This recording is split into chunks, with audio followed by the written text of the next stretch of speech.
Bismillahirrahmanirrahim. Assalamualaikum warahmatullahi wabarakatuh. Waalaikumsalam.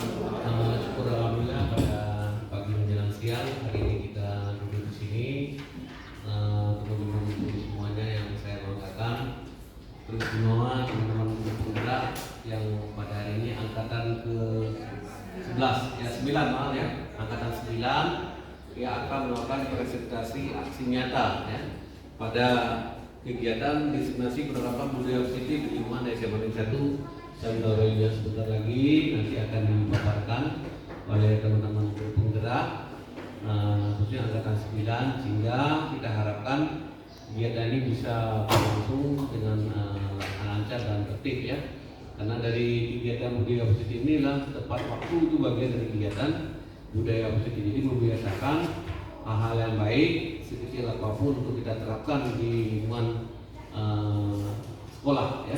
Jadi oleh karena itu saya harapkan nanti kepada teman-teman penggerak nanti bisa mengikuti dan juga teman-teman yang lain dengan cermat, seksama, sehingga kegiatan ini bisa berlangsung sampai dengan waktu yang telah ditentukan ya. Mungkin pada kesempatan ini saya ucapkan selamat untuk melakukan aksi nyata ini melalui presentasi. Masing-masing mungkin nanti tampil giliran sesuai dengan waktu yang telah ditentukannya. Mungkin tidak ada pengantar dari saya. Selamat melaksanakan kegiatan aksi nyata ini sehingga tuntas pada waktunya. Demikian yang dapat saya sampaikan. Lebih dan kurang saya mohon maaf. Billahi taufiq wal hidayah. Wassalamualaikum warahmatullahi wabarakatuh.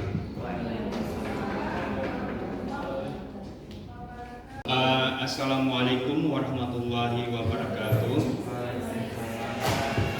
Saya ingin menyampaikan aksi nyata memaparkan saya Mas SPD, calon guru penggerak angkatan 9 dari SMA Negeri 1 Syam Kalirabayu. Oke, kita lanjut kepada aksi nyata.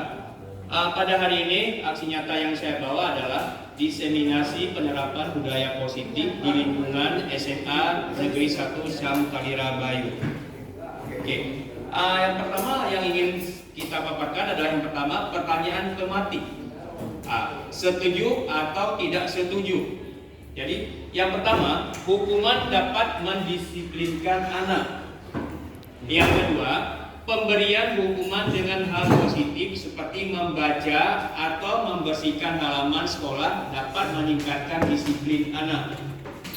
Yang ketiga, memberi penghargaan dapat meningkatkan motivasi belajar anak. Oke, bisa dilihat pertanyaan tematiknya. Kemudian kita lanjutkan. Topiknya adalah 1. Disiplin positif dan nilai-nilai kebajikan universal. Yang kedua, teori motivasi, hukuman dan penghargaan restitusi. Kemudian yang ketiga, keyakinan kelas. Yang keempat, kebutuhan dasar manusia dan dunia berkualitas. Yang kelima, restitusi 5 posisi kontrol. Yang keenam, restitusi segitiga restitusi.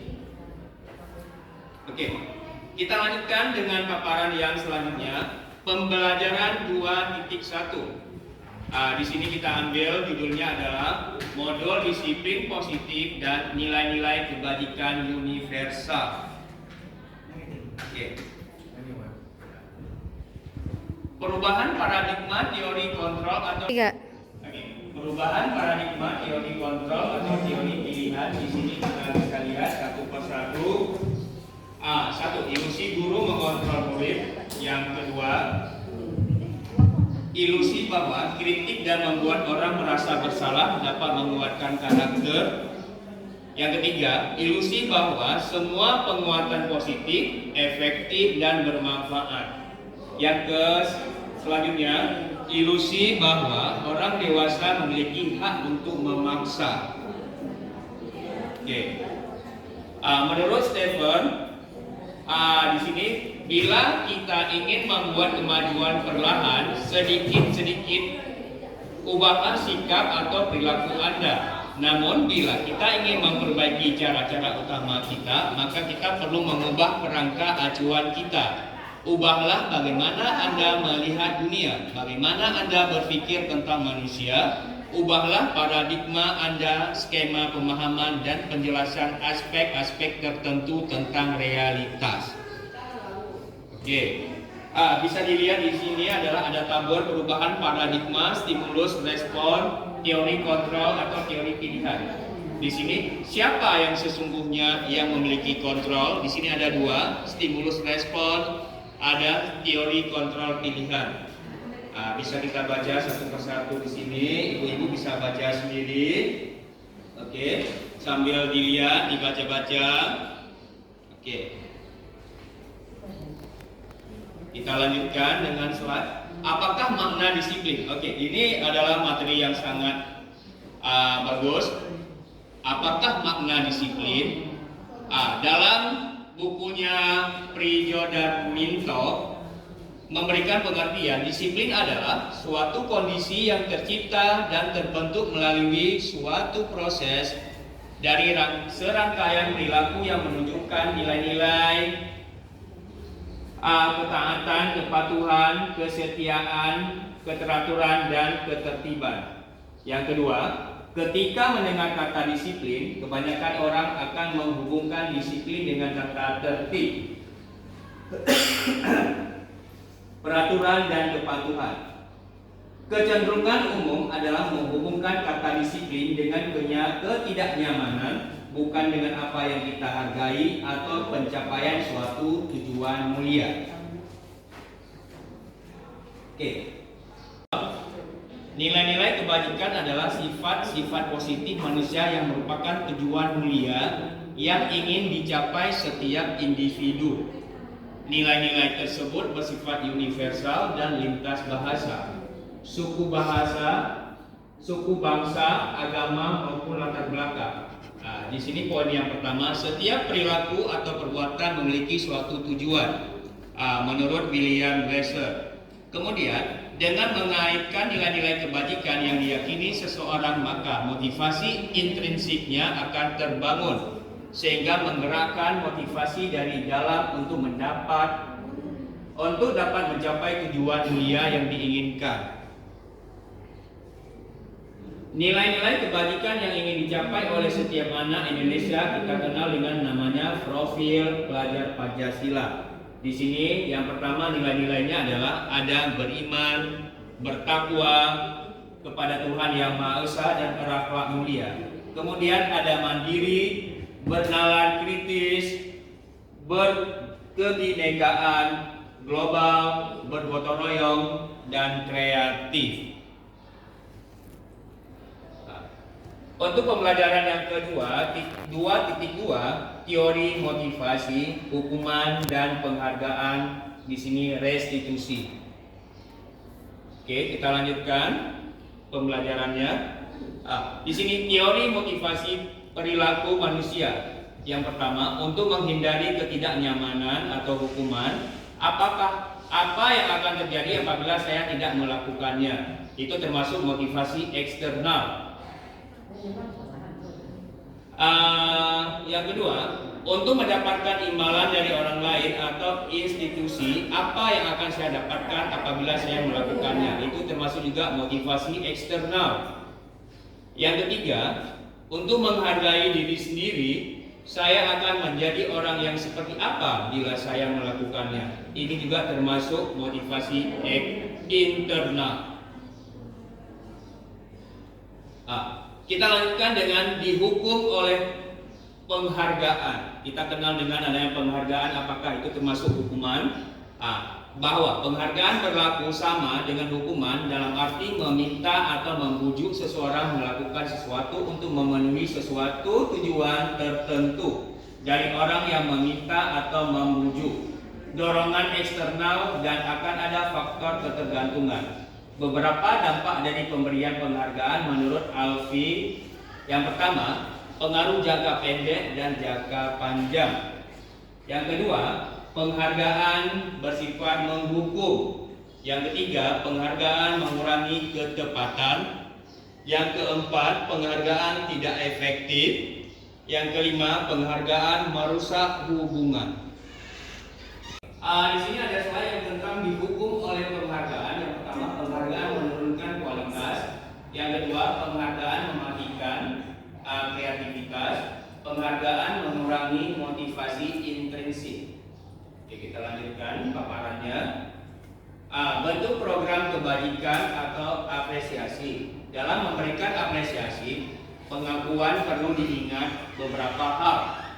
Yang pertama, beri pengakuan secara khusus. Yang kedua, beri pengakuan secara pribadi.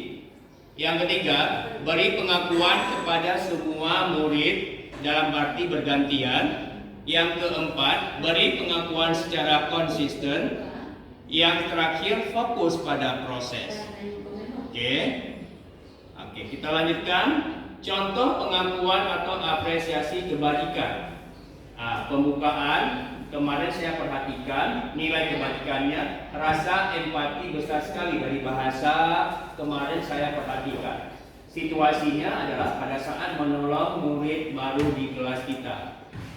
Yang kedua, saya menghargai. Nilai yang ada pada saya menghargai adalah kepedulian. Situasinya adalah pada saat kamu membantu teman-temanmu di tugas kelompok. Yang ketiga, terima kasih untuk. Di sini nilainya adalah rasa tanggung jawab. Situasinya adalah pada saat kamu memungut kertas-kertas yang berserakan di lantai. Oke, kita lanjutkan. Tindakan guru. Beberapa ada tindakan guru di sini dan hukuman atau konsekuensi yang ada di sini. Yang pertama kita baca, yang pertama tindakan guru yang pertama mencatat 100 kali di dalam buku kalimat saya tidak akan terlambat lagi karena terlambat ke sekolah. Ini termasuk hukuman atau konsekuensi yang harus kita berikan. Yang kedua, lari mengelilingi lapangan basket 2 kali karena terlambat hadir di sekolah. Ini termasuk hukuman atau konsekuensi. Yang ketiga, murid diminta untuk push up 15 kali karena tidak menggunakan masker ke sekolah. Ini termasuk hukuman atau konsekuensi. Menggantikan kertas tugas teman yang telah dicoret-coret, ini juga apakah hukuman? Yang selanjutnya, membersihkan tumpahan air di meja tulis karena tersenggol pada saat belajar. Ini termasuk yang dilakukan itu hukuman atau konsekuensi. Murid disuruh untuk mengenakan sepatu seharian di sekolah karena tidak mengenakan sepatu hitam. Ini apakah yang kita lakukan sebagai hukuman atau konsekuensi? Lari mengelilingi lapangan basket 2 kali karena terlambat 10 menit untuk pelajaran PJOK. Ini termasuk hukuman atau konsekuensi. Oke. Tindakan guru yang kita lihat tadi, yang pertama berarti kalau mencatat 100 kali di dalam buku itu termasuk hukuman. Berarti kita sudah memberikan hukuman kepada siswa. Kalau kita suruh mengelilingi lapangan basket itu, berarti kita sudah memberikan hukuman juga. Di sini meminta push up juga termasuk hukuman. Menggantikan kertas tugas teman yang telah dicoret itu konsekuensi buat yang melakukan. Kemudian membersihkan tumpahan air di meja juga termasuk konsekuensi. Kemudian murid disuruh untuk mengenakan sepatu seharian itu termasuk hukuman. Kemudian ada lari mengelilingi lapangan basket itu karena terlambat, itu bisa kita anggap sebagai konsekuensi. Oke, kita lanjutkan dengan perbedaan hukuman dengan konsekuensi. Di sini ada perbedaannya adalah kalau hukuman itu sesuatu yang menyakitkan harus terjadi, itu dianggap sebagai hukuman. Kemudian konsekuensinya sesuatu harus terjadi. Kalau membuat anak sakit fisik maupun hati untuk jangka waktu lama itu termasuk hukuman. Anak menghargai disiplin itu termasuk konsekuensi. Kalau kita paksa, ada paksaan itu termasuk hukuman. Kalau kita memberikan stimulus atau tanggapan termasuk konsekuensi. Mendorong anak menyakiti diri sendiri termasuk hukuman. Mendorong anak agar mudah menyesuaikan diri termasuk konsekuensi. Konsep diri yang buruk itu sebagai hukuman, kalau konsep diri yang baik itu sebagai konsekuensi. Anak belajar untuk menyembunyikan kesalahan itu hukuman, tetapi anak belajar untuk mematuhi peraturan itu termasuk konsekuensi. Ada marah, rasa bersalah, dipermalukan, merasa tak dihargai itu sebagai hukuman. Konsekuensi itu kehilangan hak, dibuat tidak nyaman, diasingkan untuk sementara itu termasuk konsekuensi. Oke, kita kembali dengan apa itu restitusi.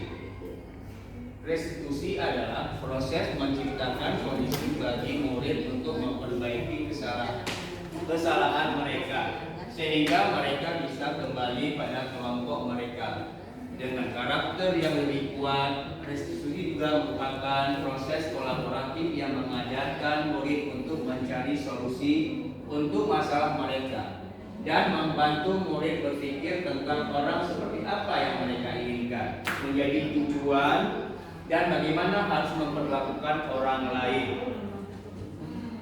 Oke, di sini ada tabel, bisa ibu bapak lihat sendiri tabelnya, karena terlalu panjang bisa dibaca-baca.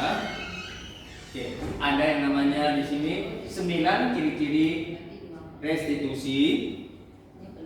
Yang pertama, bukan untuk menembus kesalahan, namun untuk belajar dari kesalahan. Memperbaiki hubungan. Tawaran bukan paksaan. Restitusi menuntun untuk melihat ke dalam diri. Restitusi menjadi kebutuhan dasar yang mendasari tindakan. Restitusi adalah cara yang paling baik. Restitusi fokus pada karakter bukan tindakan. Restitusi fokus pada solusi. Restitusi mengembalikan murid yang berbuat salah pada kelompoknya. Oke, bisa kita lihat. Kemudian kita bisa lihat pembelajaran yang ketiga, keyakinan kelas. Oke, apa pada keyakinan kelas ini? Mengapa tidak peraturan saja? Mengapa harus keyakinan kelas? Ini bahasa yang sangat enak didengar dan bisa kita lihat di sini di bawahnya. Mengapa kita memiliki peraturan harus menggunakan helm bila mengendarai kendaraan roda 2? Yang kedua, pertanyaannya, mengapa kita memiliki peraturan 3M, menggunakan masker, mencuci tangan, dan menjaga jarak 1,5 meter? Mengapa kita memiliki peraturan harus datang tepat waktu pada saat mengikuti pelatihan? Untuk mendukung motivasi intrinsik, kembali ke nilai-nilai keyakinan lebih menggerakkan seseorang dibandingkan mengikuti serangkaian peraturan-peraturan. Oke, kita lihat slide selanjutnya. Keyakinan kelas. Dalam pembentukan keyakinan kelas, yang pertama harus kita lihat adalah keyakinan kelas bersifat lebih abstrak daripada peraturan yang lebih rinci dan konkret. Yang kedua, keyakinan kelas berupa pernyataan-pernyataan universal. Yang ketiga, pernyataan yang keyakinan kelas senantiasa dibuat dalam bentuk positif. Keyakinan kelas hendaknya tidak terlalu banyak sehingga mudah diingat dan dipahami oleh semua warga kelas. Keyakinan kelas sebaiknya sesuatu yang dapat diterapkan di lingkungan tersebut. Semua warga kelas hendaknya ikut berkontribusi dalam pembuatan keyakinan kelas lewat kegiatan curah pendapat. Yang terakhir, bersedia meninjau kembali keyakinan kelas dari waktu ke waktu. Pertama, perlu diciptakan dan disepakati adalah keyakinan bersama warga kelas. Oke, di sini ada perbedaan antara peraturan dengan keyakinan kelas. Untuk peraturan selalu kembalikan buku ke tempatnya, itu termasuk dalam satu peraturan. Keyakinan apa yang ada di situ adalah bahwasanya ada rasa tanggung jawab. Yang kedua, dilarang mengganggu orang lain. Di sini apa yang terdapat pada peraturan itu menghormati orang lain. Yang ketiga, hadir di sekolah 15 menit sebelum pembelajaran dimulai. Berarti di sini ada rasa menghormati orang lain dan adanya berkomitmen. Di sini dilarang melakukan kekerasan. Berarti Berarti di sini ada keyakinan kelas untuk keselamatan dan juga ada menghormati orang lain. Dilarang menggunakan narkoba. Berarti di sini keyakinan kelas yang kita ambil adalah adanya kesehatan di dalam tersebut. Bergantian atau menunggu giliran itu berarti adanya menghormati orang lain atau bisa jadi bersabar ada pada peraturan tersebut. Gunakan masker. Berarti keyakinan yang kita ambil adalah adanya kesehatan dan keselamatan. Jangan berlari di kelas atau koridor. Di sini ada cerita tentang keselamatan dan keamanan siswa tersebut. Kita lihat yang lain lagi. Untuk pembelajaran 4, di sini ada bercerita tentang kebutuhan dasar manusia dan dunia berkualitas. Oke, ada lingkaran di sini adalah cerita tentang kebutuhan dasar manusia. Semua orang itu punya kebutuhan. Di sini yang pertama yang kita inginkan adalah kebutuhan kita kasih sayang dan rasa diterima orang lain. Kemudian kesenangan, kemudian penguasaan, kemudian rasa ingin kebebasan. Pembelajaran yang kelima, 5 posisi kontrol. Pada 5 posisi kontrol ini bisa kita lihat pada tabel, kita bisa baca masing-masing karena bisa kita lihat, ibu bapak bisa baca sendiri. Kemudian pernyataan-pernyataan tentang yang tadi, saya kecewa sekali dengan kamu. Di sini yang bisa kita ambil adalah siapa yang mengatakan tersebut, pembuat orang merasa bersalah. Berarti kalau kita berbicara tentang kecewa sekali dengan kamu, berarti kita membuat orang itu merasa bersalah. Kemudian kamu tidak pernah benar melakukannya, berarti kita merasa sebagai seorang penghukum. Kalau kita berbicara tentang ayolah lakukan demi bapak atau ibu, berarti kita menganggap kita adalah sebagai teman. Apakah kamu mau mendapatkan stiker bintang hari ini? Berarti kita memantau siswa tersebut. Bagaimana kamu bisa menyelesaikan masalah ini? Berarti kita sebagai manajer dalam menyelesaikan masalah. Kamu selalu yang paling terakhir. Berarti bahasa kita adalah sebagai penghukum. Lanjutkan dengan pembelajaran yang ke-6, segitiga restitusi.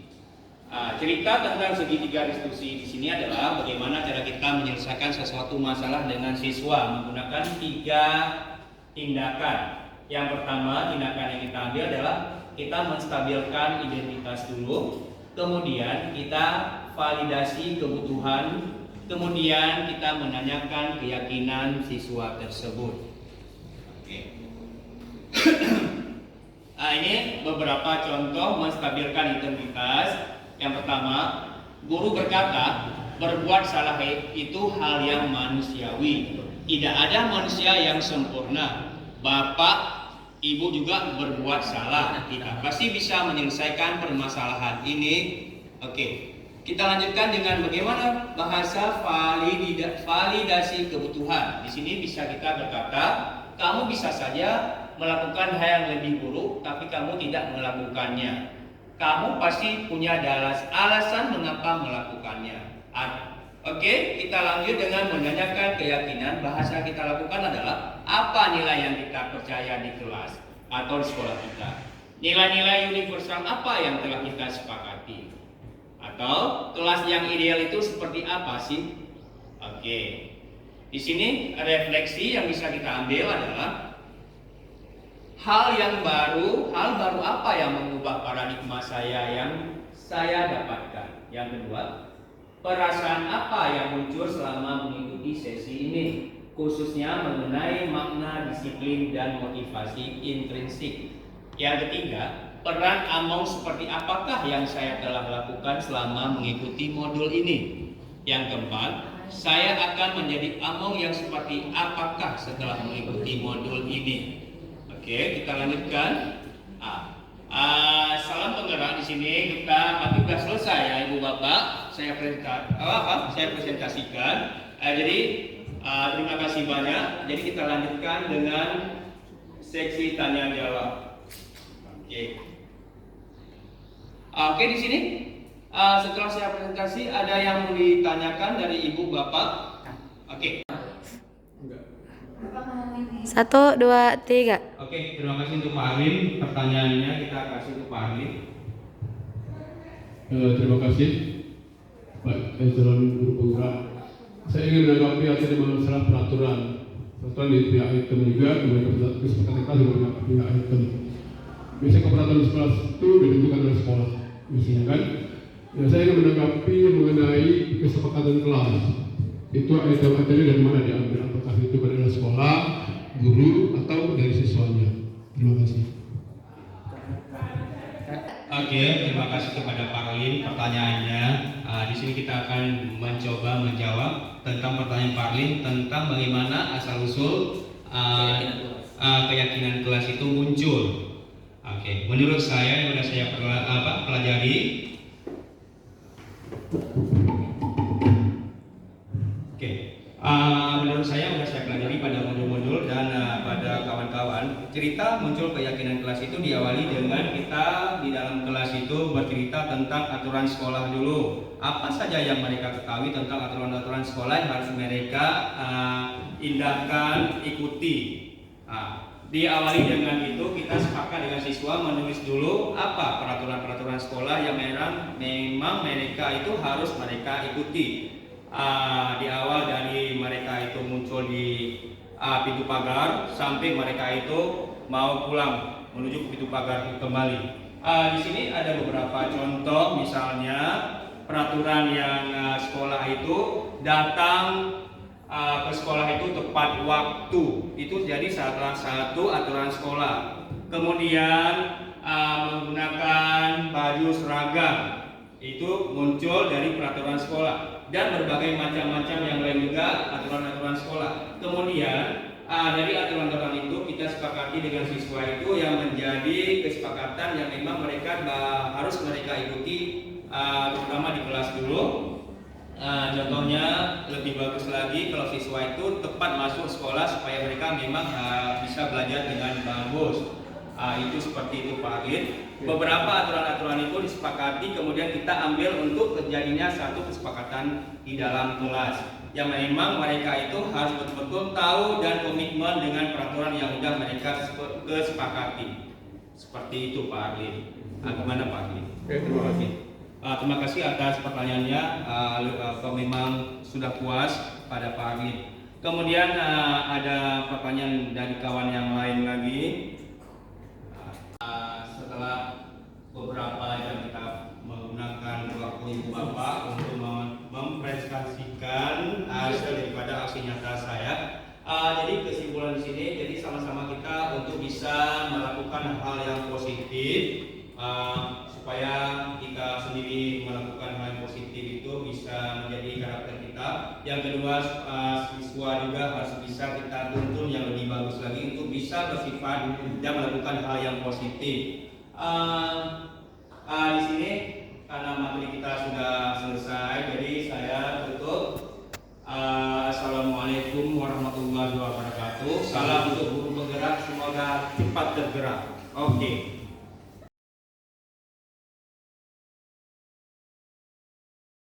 Coba perhatikan, kemarin kita akan membuat satu kesepakatan kelas. Di sini aturan dulu, aturan sekolah. Kemudian di sini nanti kita tempelkan di sini berarti kesimpulan kesepakatan kelas. Oke. Di sini kita nanti kalian tempel apa yang ada di kepala kalian, yang ada aturan sekolah yang memang harus kita ikuti, hal-hal yang positif. Apa saja kira-kira kalian ikuti nanti hal-hal yang positif, misalnya apa aja di sini, misalnya jangan makan di dalam, dilarang apa saja. Oke? Udah tahu sebelum Bapak nanti membagi kertas untuk bisa kalian nulis dan kalian tempelkan di sini. Oke? Sudah? Oke, udah. Bapak akan bagi satu orang satu biar kamu bisa menulis. Tolong tulis yang kamu pikirkan hal-hal yang positif. Oke? Kita mulai.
Dewa.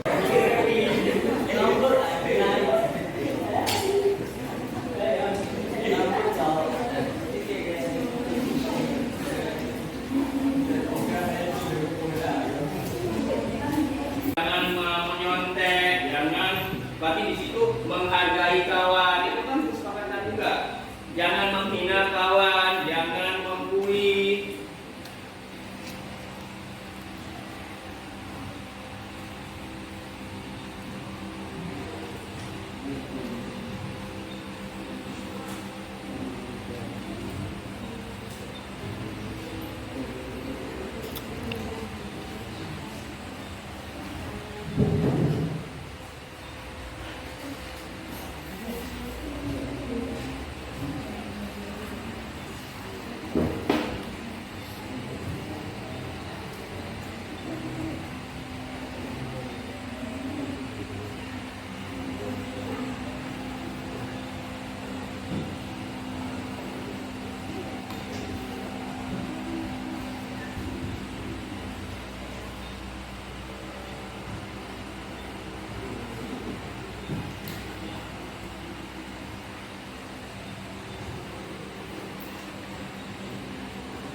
Terima kasih sudah menempel aturan yang dalam kepala kalian. Sekarang kita lihat, kita seleksi menjadi satu kesimpulan kesepakatan kelas kita.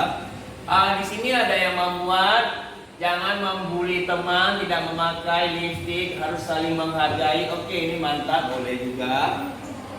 Kita ambil. Kemudian di sini jangan membuli, jangan memakai lipstik, ini sama.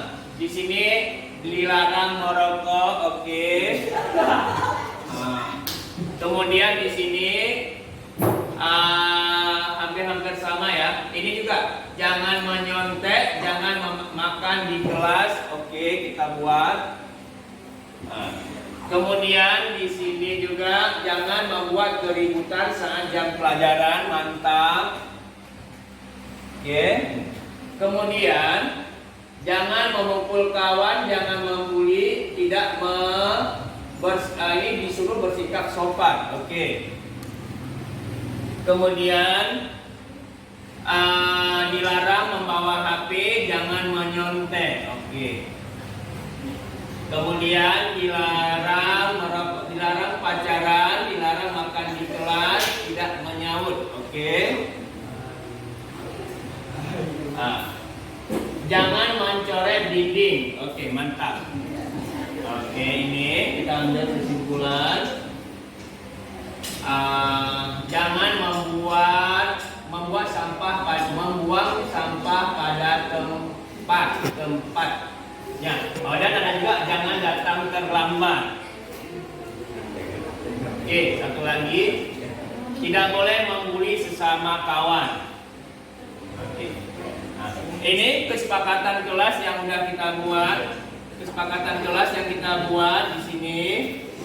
Oke, bisa kita sepakati. Oke. Baru kita ambil kesimpulan daripada kesepakatan kelas.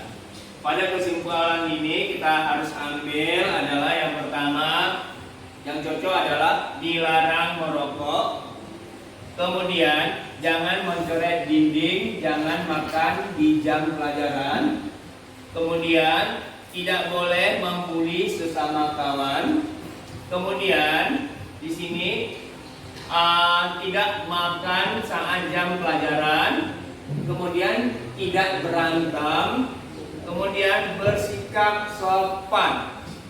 Dan ada kesimpulan kita ambil di sini juga adalah jangan ribut saat di pelajaran. Oke, ini kesimpulan yang kita ambil. Tolong kalian itu ikuti betul-betul menjadi satu kesepakatan sehingga saat kita belajar itu lebih nyaman, aman dan tentram. Dan juga pelajaran yang diajarkan sama guru itu mudah diterima. Oke, terima kasih kepada siswa saya yang sudah membantu kita membuat satu kesepakatan kelas. Oke.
Menurut saya, dengan adanya merefleksi kesepakatan kelas, maka kelas akan merasa aman, sehingga tidak ada teman-teman yang mengganggu pelajaran, dan tidak adanya teman lagi yang datang telat sekolah, karena dengan datang telat sekolah akan mengganggu jam pelajaran yang sedang berlangsung.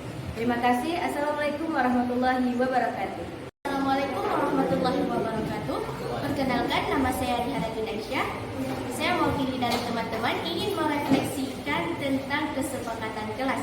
Menurut saya, dengan adanya kesepakatan kelas, maka siswa-siswa di kelas ini bisa belajar lebih aman dan damai. Siswa tidak menyontek, tidak mengganggu teman, serta tidak datang lagi terlambat. Dan guru-guru juga menjadi nyaman dalam mengajar. Sekian, Assalamualaikum warahmatullahi wabarakatuh. Assalamualaikum warahmatullahi wabarakatuh.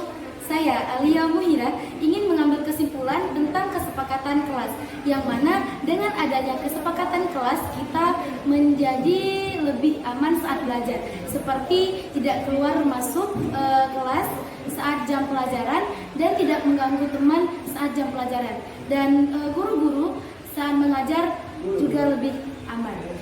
Assalamualaikum warahmatullahi wabarakatuh.